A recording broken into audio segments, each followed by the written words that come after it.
What's going on, guys? Welcome to my weekly tech recap. I hope all of you guys are ready. I hope all of you guys are having a beautiful and fantastic weekend.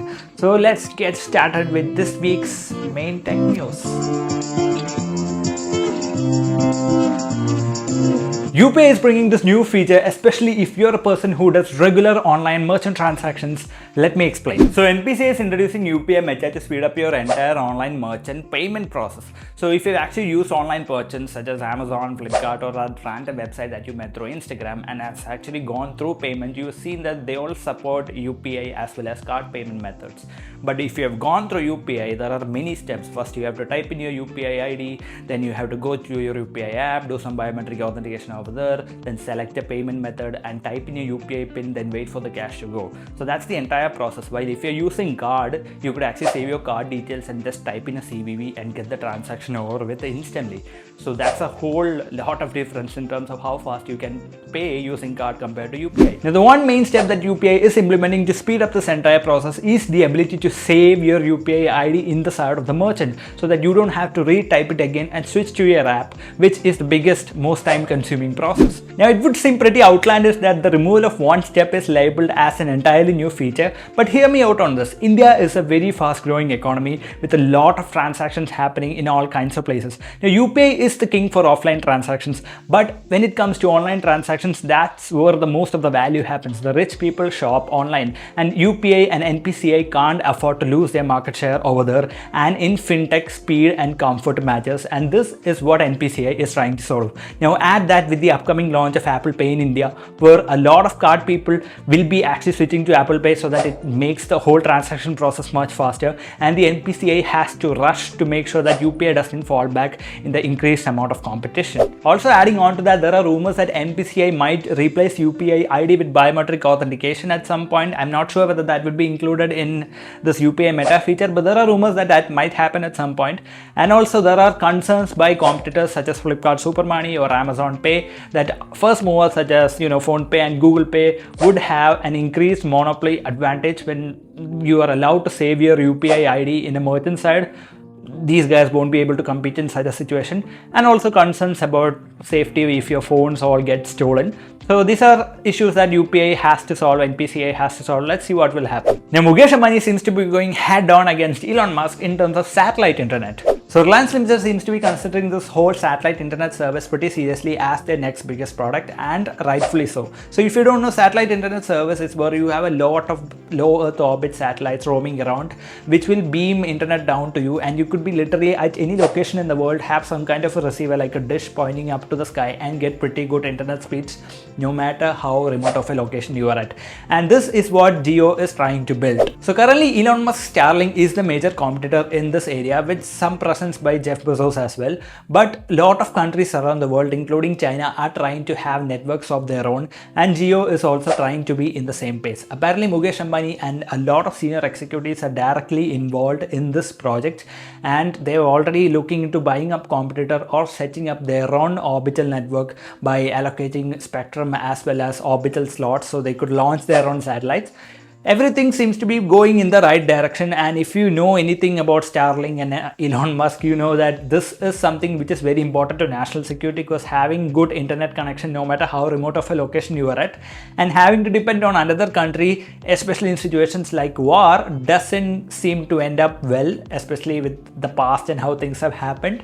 So we can hope that Mukesh Ambani figures all of these things out, and we have a pretty good national competitor in this space from India. Yeah. And coming to the next one, my TCS, Wipro, Infosys, and other SaaS friends, I have news for you. Anthropic, in partnership with Goldman Sachs, Blackstone, and other Wall Street firms, just announced that they will be building a new firm which builds software for other firms but using AI.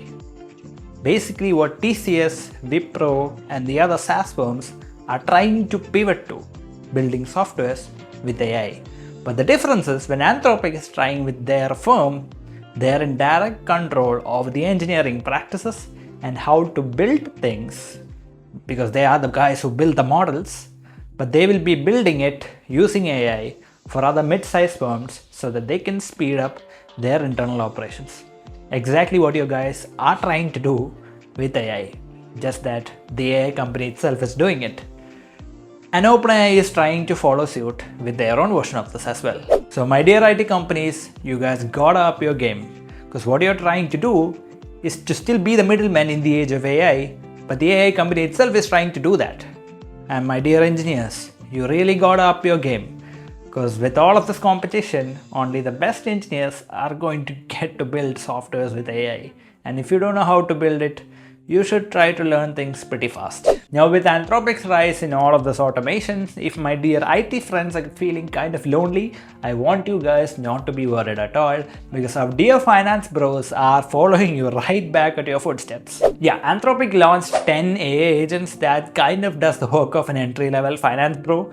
But of course, yeah, these things are terribly overhyped. They're not as good as they seem to be. They're not perfect. They can't reach the perfection of a human employee. But if you know the kind of impact these AI coding tools and everything have had in the software industry, and replicating that exactly as it is in the finance industry is not a very good news at all. Now, I do understand the fact that these AI agents are not actually as good as they claim to be. They are not able to do the polished work that a regular human being can. But you gotta see the picture here, right? The economy is not doing good at a lot of places in the world, and the companies out there are trying to reduce headcount as much as possible, reducing hiring as much as possible. And when an AI tool comes out that can do a pretty good job at doing like 90% of your work, then you could probably reduce a 10 people team to a 2 people team, or reduce or stop hiring for all that matters.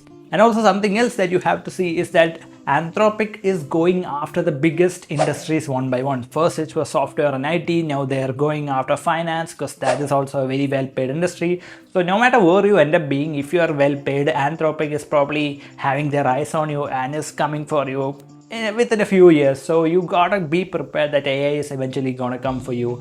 So just have your heads up and look for the news every day. So I got a fun one for you next. Do you remember how Donald Trump was trying to shove away immigrants, saying that they were taking Americans' jobs? Well, shoving away immigrants like that actually led to a decline in American jobs. So basically, the United States did a lot of crackdown to ensure that a lot of undocumented immigrants are not taking up US jobs. And this, of course, did lead to a decrease in the number of such people doing such jobs. But what they did not expect was such jobs were not replaced by US people.